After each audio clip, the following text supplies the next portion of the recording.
Ayo Pak, maju Pak. Terus, jalan aja Pak. Ayo Pak.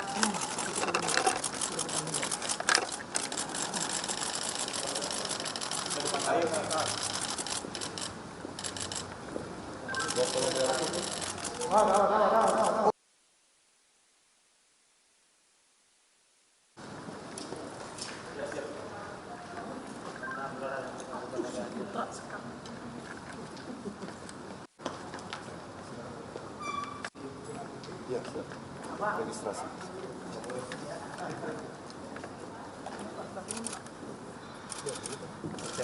Pak, maju Pak. Sebelah kanan Pak.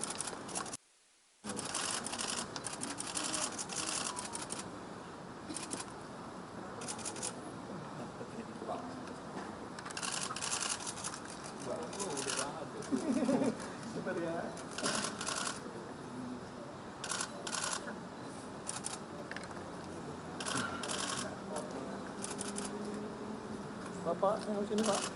Pak, boleh Pak. Ini Pak.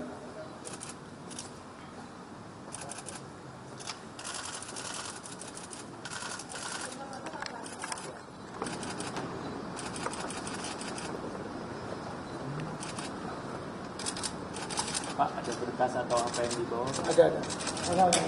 Boleh dikasih lihat Pak.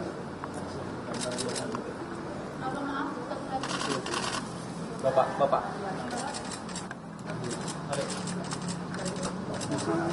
Ini sudah dikirim juga ya?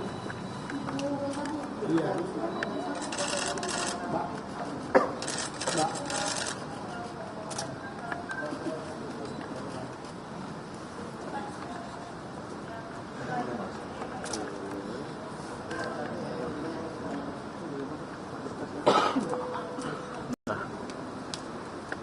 Agak lebih lebar lagi.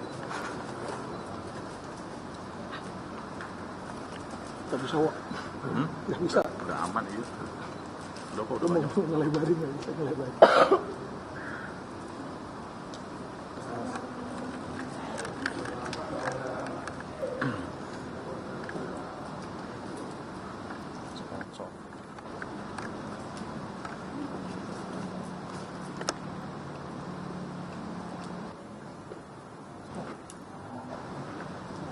Pak, berkasnya kasih lihat sini Pak. Pegang aja Pak. Sini Pak. Ke depan. Pak, pegang Pak. Pak, pegang Pak. Di sebelah sini boleh Pak. Pak, di atas Pak, lebih ke atas Pak. Naikin Pak. Oke, maaf Pak. Geser kanan kiri dikit Pak. Pak, kiri Pak. Kiri Pak. Ikut Pak. Ya, buka-buka Pak. Balik ya.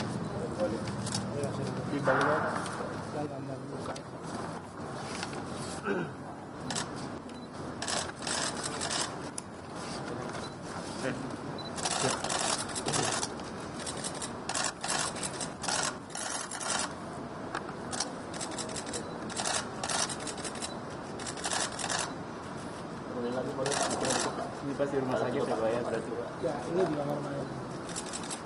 Dibalik lagi Pak, ada lagi. Ada yang belum Pak. Ada lagi yang di rumah sakit Rasban ini. Oh iya.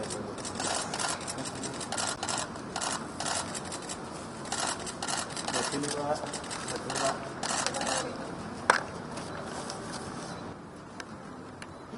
Mik lu di belakang. Assalamualaikum warahmatullahi wabarakatuh. Bismillahirrahmanirrahim. Selamat pagi teman-teman. Hari ini kami dari tim kuasa hukum keluarga almarhum Dini Sera Alfriandi dari LBH Damar Indonesia, dan ini keluarga dari almarhum Dini Sera Alfriandi. Ini Bapak Ujang, ayah kandung dari almarhum Dini Sera Alfriandi. Ini adiknya Alfi Karisma. Kembali hari ini kita masih memperjuangkan keadilan di Republik Indonesia ini. Kita berharap hari ini kita melaporkan kepada Komisi Yudisial atas 3 majelis hakim yang melakukan pemeriksaan perkara terhadap GRT yang kita tahu bersama sudah diputus bebas. Semoga 3 majelis hakim itu segera dilakukan pemeriksaan dan segera dilakukan penindakan dari Komisi Yudisial. Dan kami berharap putusan dari Komisi Yudisial itu merubah wajah hakim yang ada di Republik Indonesia untuk lebih berhati-hati, lebih bijaksana dan lebih arif dalam memutus perkara, mengedepankan keadilan dan kebenaran. Begitu, teman-teman. Bukti-bukti pendukung awal yang kami bawa adalah mungkin gambar-gambar yang menunjukkan bahwasanya pertimbangan hakim yang digunakan hakim dalam mempertimbangkan perkara ini sudah tidak benar. Dan yang kedua, kami juga membawa bukti-bukti berupa surat dakwaan yang berisi tentang hasil visum yang dikatakan bahwasanya hasil visum itu tidak menerangkan meninggal karena minum alkohol. Begitu. Dan juga kami menunjukkan di dalam surat dakwaan itu juga bahwasanya tidak ada niat dari tersangka GRT untuk membawa korban ke rumah sakit sebagaimana yang dijadikan pertimbangan hakim dari Pengadilan Negeri Surabaya untuk memutuskan bebas tersangka GRT. Pak, sejauh ini ada dari pihak keluarga ada ancaman atau teror seperti apa mungkin setelah pasca sidang itu, Pak? Sejauh ini masih dalam pengawasan kami dan tidak ada aman. Tapi mereka sudah mengajukan komunikasi nggak ke keluarga korban untuk meminta maaf atau apa gitu, Pak? Sejak awal kasus ini bergulir sampai dengan kasus ini diputus kemarin dan saat ini tidak pernah ada komunikasi untuk meminta maaf dari pihak tersangka. Tidak pernah ada 1 rupiah pun kompensasi diterima oleh keluarga korban. Betul, Pak? Enggak. Artinya selama ini juga belum pernah ketemu keluarga dari GNT? Tidak pernah. Tidak pernah. Mungkin dari Bapaknya apa yang diharapkan Pak dengan kasus ini? Sampaikan. Harapan Bapak. Harapan Bapak mudah-mudahan mohon kepada semuanya mohon diadili yang sebenar-benarnya. Harapannya mudah-mudahan kasus ini cepat selesai. Dan mudah-mudahan bijaksana hakim dan semua penegak hukum itu semuanya adil.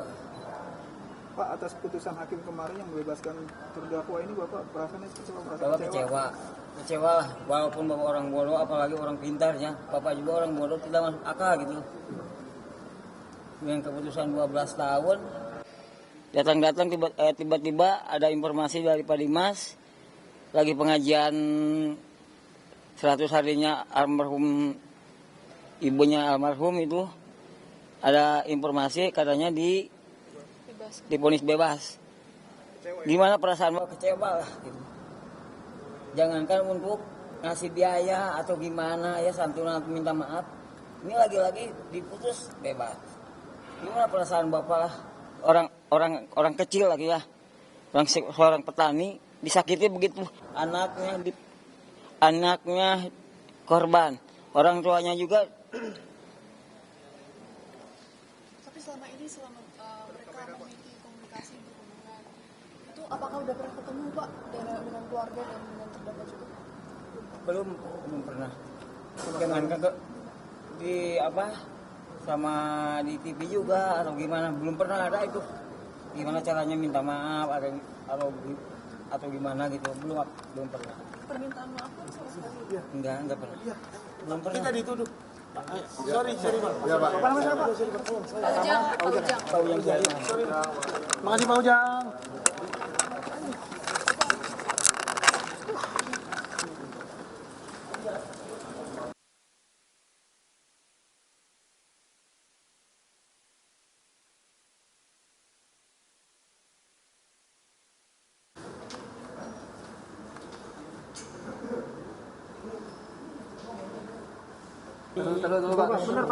Oke, mainkan Kak. Assalamualaikum warahmatullahi wabarakatuh. Pagi teman-teman. Bentar Pak. Assalamualaikum. Udah? Agak rapi dikit Pak, biar kelihatan Pak. Udah, buka aja kalau begitu. Buka aja, Vi, enggak jadi.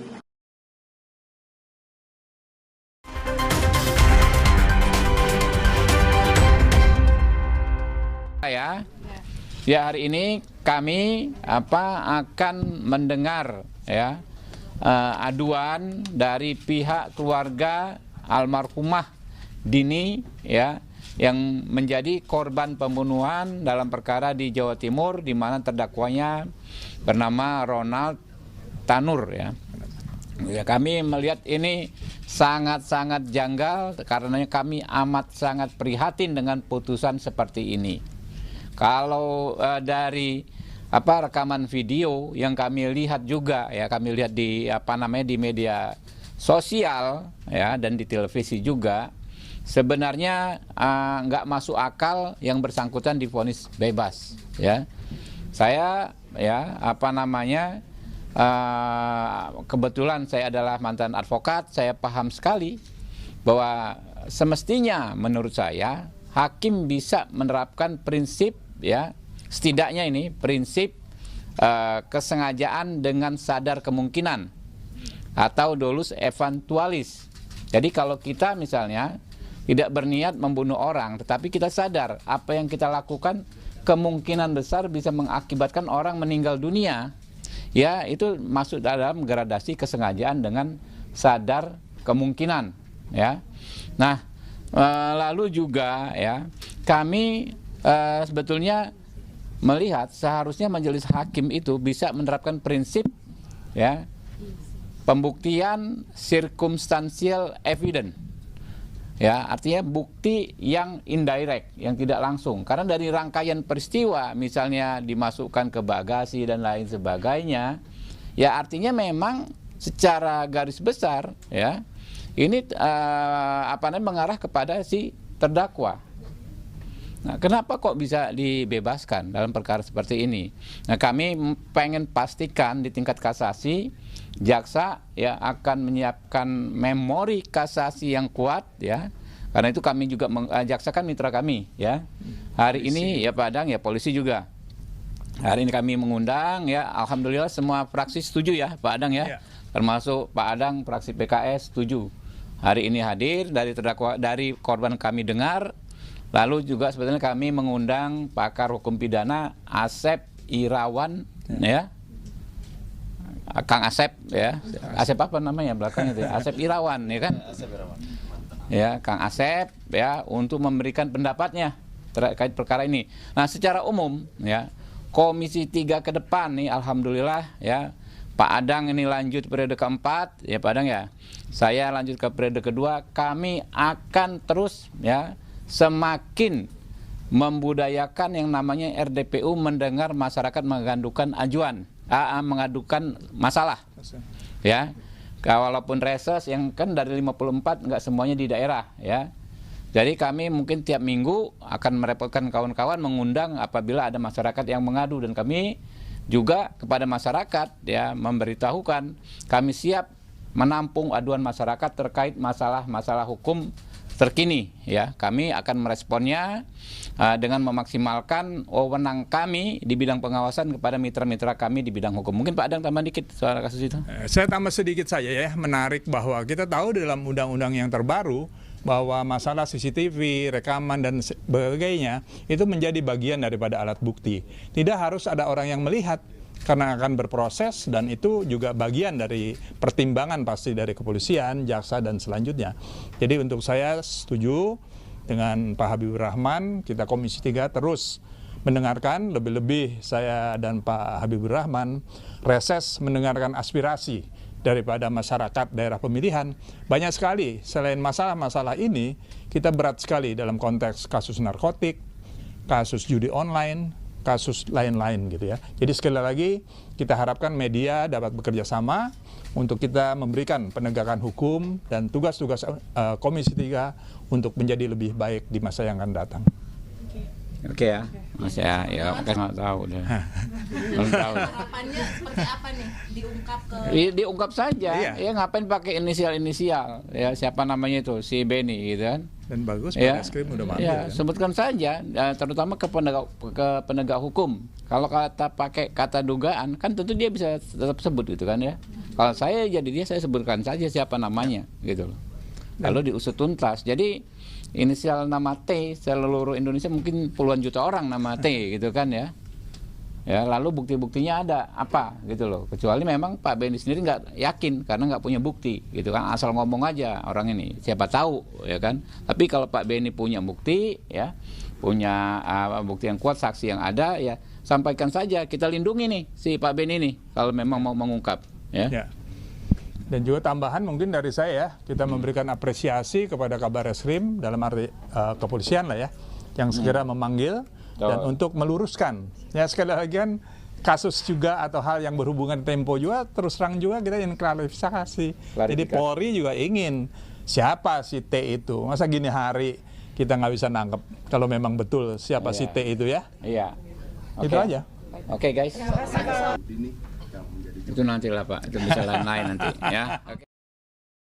Gabung dalam aliansi ini keputusan bukan hanya tindakan pelaku yang ekstrim, tapi keputusan majelis hakim terindikasi kuat juga ekstrim, mengandung kekerasan ekstrim dengan diduga mengabaikan bukti CCTV, diduga mengabaikan visum dari Rumah Sakit Sutomo yang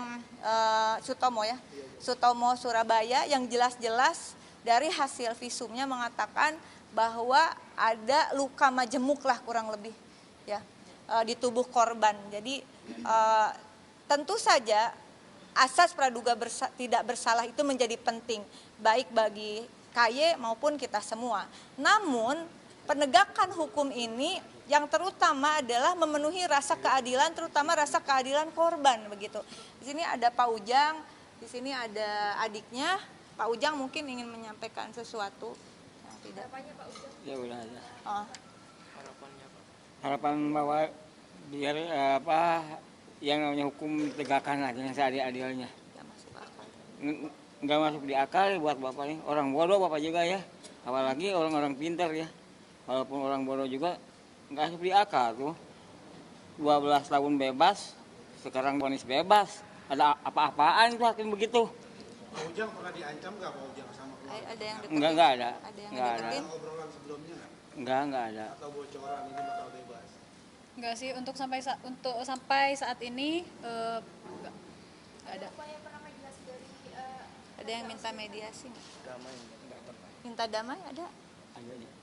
Yang Jadi- waktu itu paling Yang Jadi waktu gini, itu gimana? teman-teman, Coba. waktu itu pernah kita diminta damai, tapi dengan syarat kita harus membuat sebuah laporan perdamaian, mencabut perkara dan menganggap ini sebagai kecelakaan. Sehingga pada saat itu saya sudah membuat sebuah video yang menyatakan bahwasanya kita menolak bentuk perdamaian seperti itu, karena itu sangat tidak bermoral dan sangat tidak memanusiakan manusia. Karena apa? Dia sebagai keluarga seorang pejabat seharusnya memiliki hati nurani, menyampaikan permohonan maaf itu secara tulus dengan tanpa syarat-syarat seperti itu. Kapan tepatnya itu Pak? Itu pada saat pemeriksaan perkara ini masih di tingkat di penyidikan di Polrestabes Surabaya. Itu sudah kami tolak dan setelah itu, dan itu pun yang menyampaikan bukan langsung dari keluarganya. Jadi Iming-iming untuk perdamaian itu ya Pak? tentunya ada janji-janji, tapi kami tidak menghiraukan itu karena kami meminta permintaan maaf yang tulus, bukan bentuknya seperti itu. Pernah nyebutin nominalnya berapa Pak? tidak sih. Tidak. Ya, Janjikan akan diberikan. ya. Dan perlu kami sampaikan teman-teman, seperti yang disampaikan oleh Ibu Rike Diah Pitaloka tadi, bahwasanya Komisi Yudisial ini hanya memberikan rekomendasi, maka selanjutnya seperti yang sudah saya sampaikan, saya juga akan melaporkan hakim tersebut kepada Badan Pengawasan Mahkamah Agung. Nanti kita bisa nilai bersama-sama hasil rekomendasi Komisi Yudisial dan hasil dari Badan Pengawasan itu berbeda ataukah sama. Ya. Sehingga kita minta hasilnya adalah memberikan keadilan dan memberikan sanksi yang seberat-beratnya kepada hakim ini, sehingga keadilan yang ada di Republik Indonesia, hakim-hakim yang ada di Republik Indonesia lebih berhati-hati dan keadilan di Indonesia bagi rakyat kecil seperti ini bisa diwujudkan. Begitu. Rencana kami selambat-lambatnya dalam Rabu ini kami akan laporkan ke Badan Pengawas Mahkamah Agung. Karena kami masih menunggu putusan dari Pengadilan Negeri Surabaya yang sampai sekarang belum diberikan. Itu teman. Termasuk barang-barang dari korban pun kami juga belum diberikan. Sementara kita ketahui, saya juga mendapatkan sebuah informasi dari beberapa teman-teman yang ada di lapangan, bahwasanya tersangka pasca bebas ini ada perencanaan untuk pergi ke luar negeri. Tentu ini sangat menyakitkan bagi kami keluarga korban. Kita tahu dampak dari putusan ini, orang-orang lemah ini masih berjuang, memperjuangkan keadilannya. Sementara tersangka yang dibebaskan sudah berniat untuk ke luar negeri. Dia mungkin bisa berlibur di Disneyland ataupun dimanapun, tapi orang kecil ini masih bolak-balik Jakarta, Surabaya untuk memperjuangkan keadilannya. Berarti sebentar, jadi apa yang disampaikan kuasa hukum ini menjadi penting, oleh karena itu dalam kesempatan ini sekaligus kami mendesak agar terdakwa meskipun sudah ada putusan dari Majelis Hakim PN Surabaya, namun melihat perkembangan seperti ini agar institusi yang berwenang melakukan pencekalan terhadap Gregorius Ronald Tanur untuk tidak pergi ke luar negeri. Nah ini kan kondisi kan memang nekat dan terkesan nggak masuk akal. Apakah ada dugaan intervensi dari yang memang mantan anggota DPR atau ada suap menyuap? Saya tidak pada ranah dugaan, tetapi fakta CCTV, fakta visum itulah fakta persidangan dan juga para saksi dalam proses persidangan itu yang menjadi penting. Dan sekali lagi mohon dukungannya semua ya, karena kalau kasus seperti ini pelaku bisa vonis bebas, artinya kejahatan lainnya itu dianggap biasa. Ketika kejahatan punten ya Bapak ya, kejahatan berupa indikasinya ada kekerasan fisik, kekerasan psikologis, sampai penghilangan nyawa begitu, divonis bebas, maka yang harus menjadi perhatian kita semua, kejahatan-kejahatan lainnya yang derajatnya di bawah itu bisa dianggap bukan kejahatan. Karena itu kami Aliansi Justice for Dini Sera meminta dukungan seluruh elemen masyarakat, terutama media, untuk terus menyuarakan dan mengawal semua proses ini. Termasuk juga rekan-rekan di kampus untuk bisa memfasilitasi melakukan eksaminasi publik.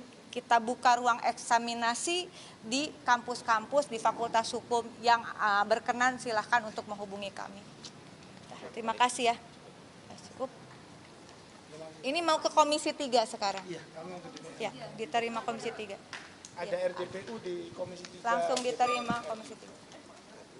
Hah? Sudah cukup, teman-teman. Terima kasih. Ini kalian mau putih?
Kita langsung ke DPR teh. Ke DPR sama ini juga. Lu kabarin anak-anak DPR, dia aja kan. Gue telepon komisi biar cuma biar di backup.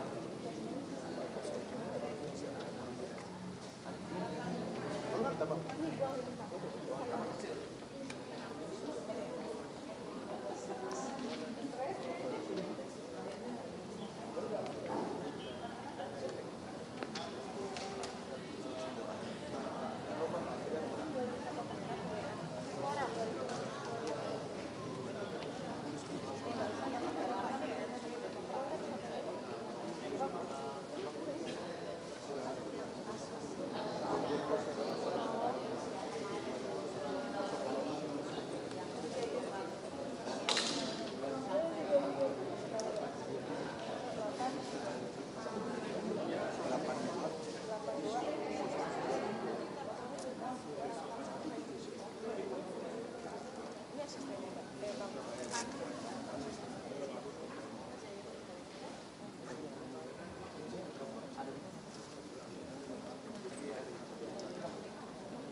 Kalau di situ kali di atas.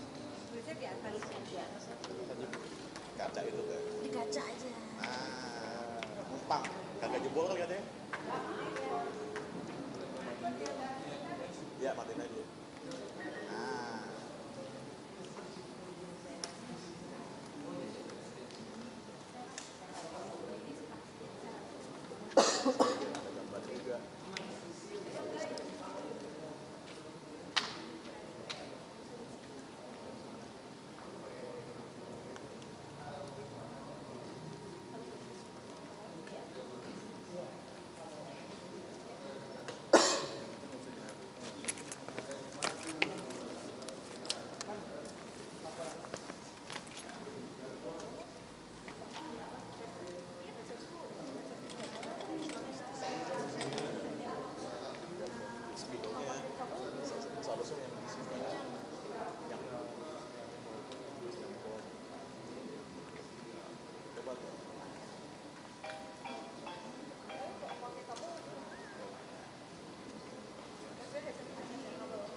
Bener nggak?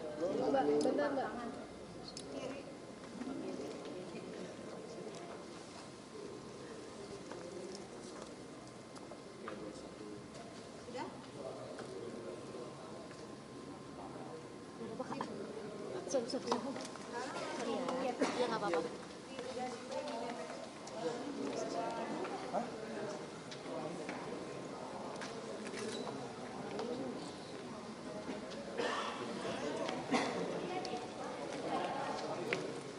Gimana kita masih mau live? Tapi dibicarakan dulu bersama. Apa mau live di sana? Ini kan lu sekarang mau bilang acara. Kita kan nantinya mau pulang. Komisi 3.